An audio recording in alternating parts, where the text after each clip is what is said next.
Expatriés libanais ou touristes, ils sont nombreux chaque été à se tourner vers les entreprises de location de voitures.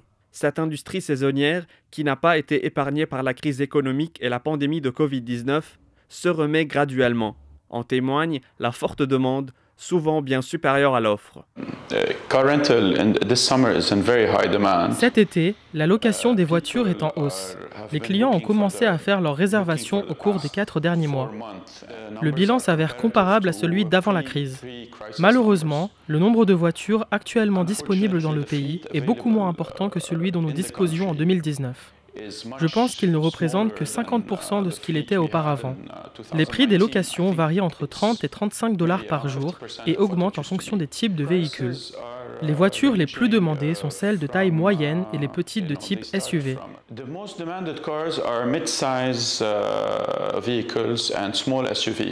Certains expatriés et touristes trouvent les prix de location élevés, alors que d'autres font part de leur satisfaction quant aux offres proposées. Donc le prix l'année dernière était moins cher que cette année, mais relativement maintenant le prix est à peu près la même chose. Des années entre 2018, j'étais dans les 22 $ par jour. Maintenant on est dans les 30 $, donc c'est légèrement plus élevé. Pour une Kia Picanto, oui, je pense que c'est un peu cher, oui. 35 $ par jour, ce n'est pas si cher. Pour moi, c'est abordable.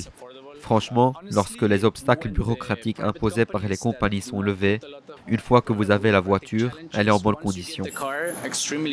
Il s'agit pour la plupart de voitures de cette année, livrées avec l'essence. Mais dans ce secteur, comme partout au Liban, les infractions, souvent dangereuses, sont considérables. Il existe actuellement un grave problème sur le marché concernant l'allocation de voitures qui possèdent des plaques d'immatriculation blanches. Les touristes louent parfois ces voitures, ce qui est illégal. Il faut savoir qu'en dehors d'un contrat avec une compagnie de location où tous les véhicules sont assurés, ils feront face à de graves problèmes en cas d'éventuels accidents. En tant que compagnie officielle, nous et tout le secteur sommes affectés par les offres publiées sur TikTok, sur lesquelles il n'y a aucun contrôle étatique. Nous espérons que l'État libanais interviendra sur ce plan. Dans un pays où tout contrôle est inexistant, les gens se retrouvent livrés à eux-mêmes.